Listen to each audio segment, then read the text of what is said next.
thing about Comic-Con is we get to talk to some of the biggest stars in the world. When you want to talk about a group that's been killing it for 20 years on TV, the #1 animated kids cartoon for the last 20 years is SpongeBob, baby. Who's ready? I'm ready.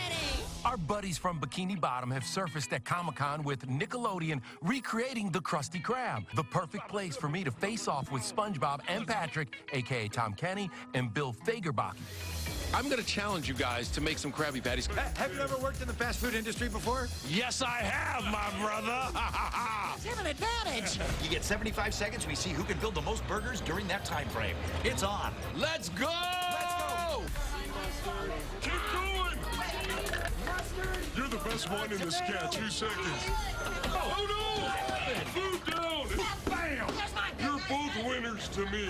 I just want to tell you, this is officially the most fun you will have at Comic-Con. Yes. It's great to be a winner, guys. Will you say goodnight to everybody? Yeah. Hey, bye, everybody. We'll see you in San Diego. Good